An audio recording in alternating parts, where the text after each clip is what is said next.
The reason I say all this, and the whole reason that I put up videos on YouTube, is so that Jehovah's Witnesses and children in Jehovah's Witnesses can understand that the policies inside that organization have to change. The rules that they have for finding out what happened to these people and the children is not set up to be child-friendly at all. At all. They make life a living hell right inside that organization for children who are scared, abused, and have nowhere to go, no one to talk to, denied the therapy that they need, denied access to people who understand what they're going through. Girls especially girls, and I'm sure there has to be made some accommodations for young boys also, but girls especially, when they've been raped or molested or something like that, there should be some kind of group of women in the congregation who can sit down and talk to them and counsel them and talk to them and maybe report back to the elders of what they found. But there's no reason at all that these people should be forced to go talk to just the elders, and that's the only thing provided for them. That's wrong. They should be given every opportunity to have any kind of counseling, outside counseling especially. And if the elders want to follow that up with scripture, fine. That might be their duty, but not to deny them outside counseling, period. Say you have to talk to the elders, you're not allowed to go outside for counseling. That's just wrong. There are so many cases. I'm sure most of you have heard about the Australian Royal Commission and what they're investigating in Australia. And there's also an investigation going on in the United Kingdom. That the policies inside the organization have been found to be wrong, found to be lacking, and when they asked members of the governing body if they planned to change the policies to be better suited for the children and the victims, they said no. Are you kidding? I couldn't believe it. They don't plan on setting up anything different. Okay, so a new letter went out saying, yeah, it's okay to call the authorities. But inside the organization, they're still not going to handle anything differently whatsoever. Yeah, okay, you can call the police if you want. And that's supposed to be an improvement? Oh my. I think of all the children in there that have been done wrong to and continue to be done wrong to. How scared they must be. I know how dark it felt for me. I know how lonely I was, and nobody would do anything appropriate to help me. If somebody asked for specific kinds of help, you'd think that their own parents would say, oh yeah, let's go. Let's get you anything you need and help you. But no, they'll listen to the organization instead. And the organization has specific policies for that. And they follow it that way, and it's not working. It's getting worse. In the United Kingdom, they talk about Jehovah's Witness as the pedophile paradise. You know why? Because pedophiles can molest children and get away with it, and nothing will happen to them. They know they're not going to get turned in. They know they're not going to lose their position in the congregation, especially if they say, oh, I'm sorry. And that's all it takes. There's no time served, no nothing. They just, the elders say, oh, well, they were really sorry for it, so that's all we can do. Oh, man, it is so wrong.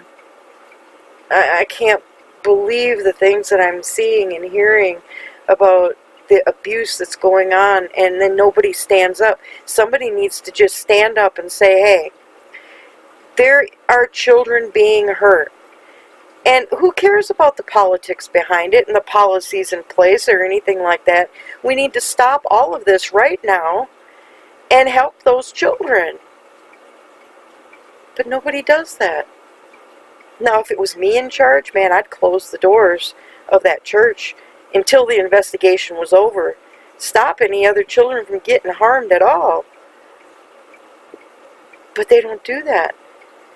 They keep telling you, well, don't miss any meetings now. And just a few days ago, a YouTuber put up a video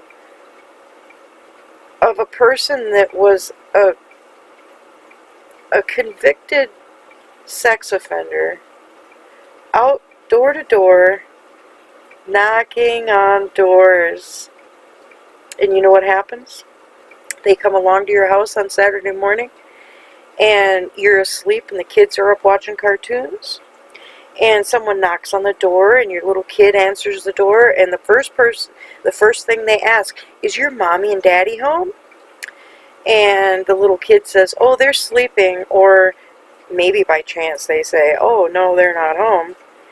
Well, all that sex offender has to do is to make a mental note, okay, this is the house, and then when they quit field service for the day and everybody goes home, the sex offender can sneak back to your house and check again to see if you're home or awake.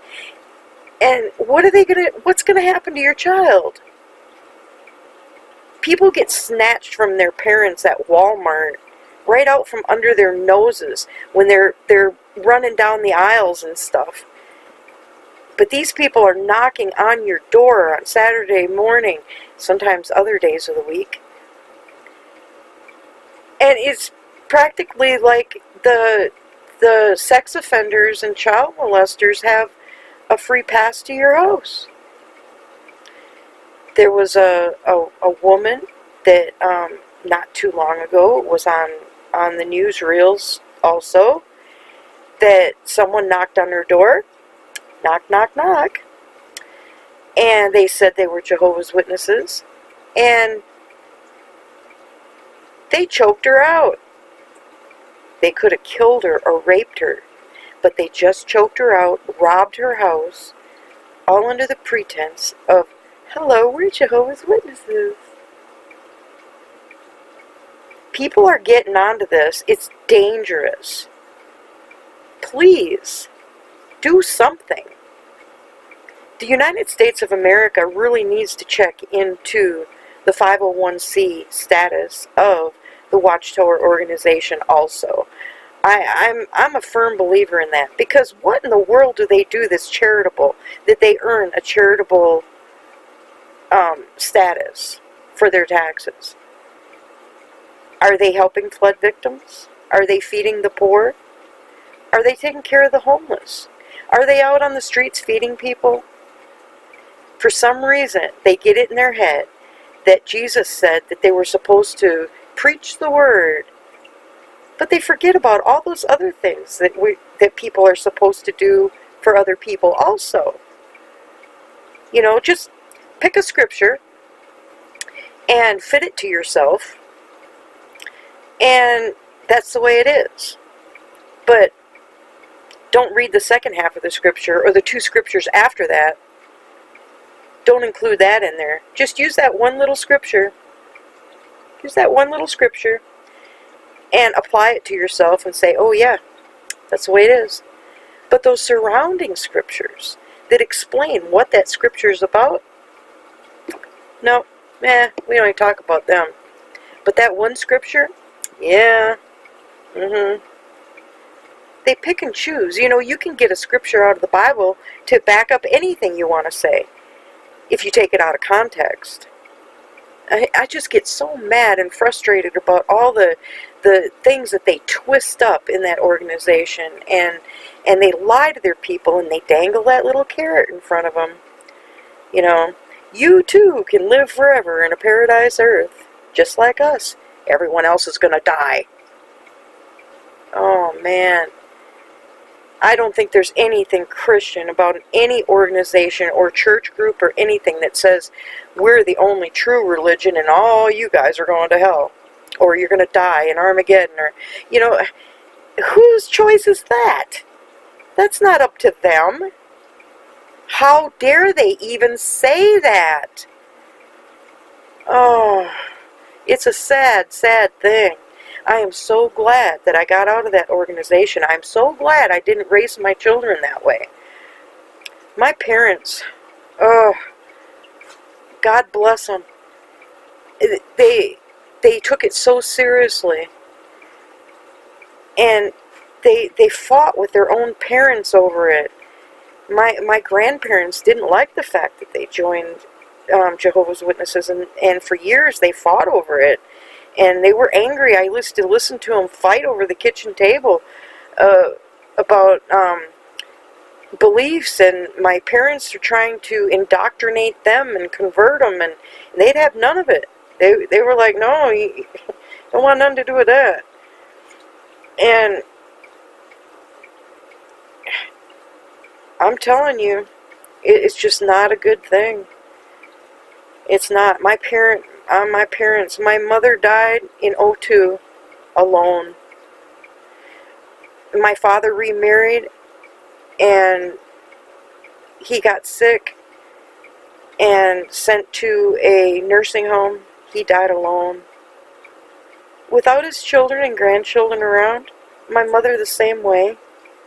You know, where were the people in the congregation?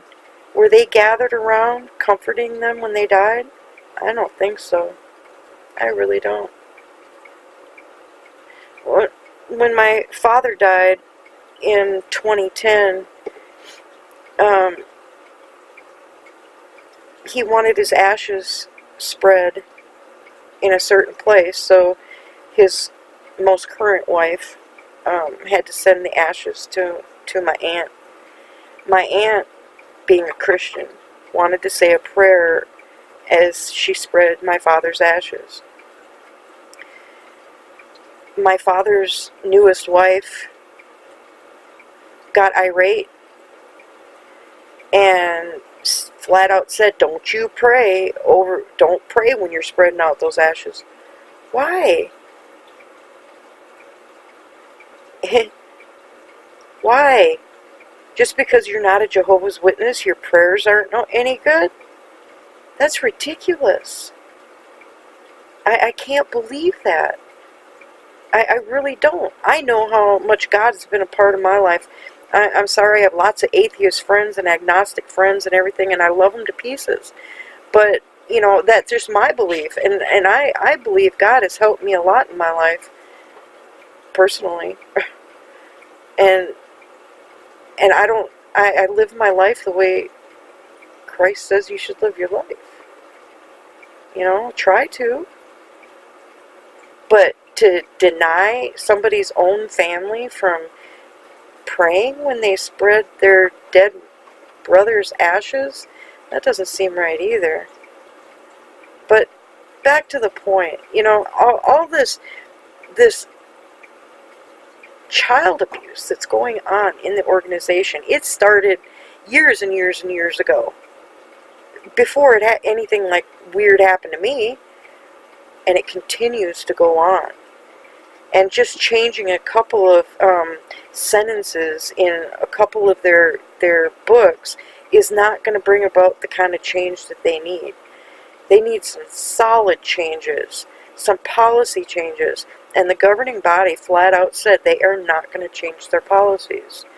And that's just heading down the wrong path, heading down a path of destruction, self-destruction. That's what they're doing to themselves.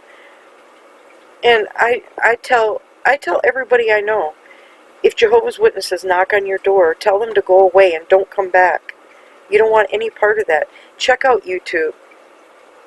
check out the channels and see what they do to people. But I think it's just a terrible, terrible thing.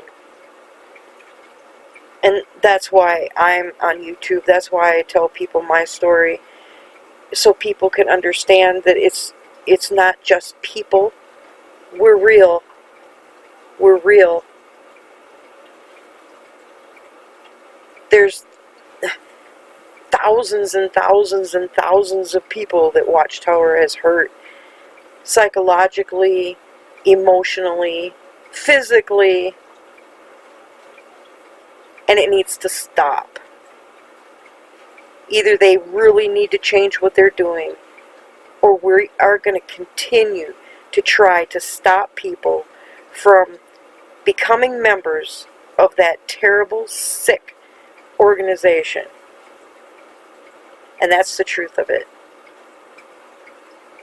Talk to y'all later. Have a good one.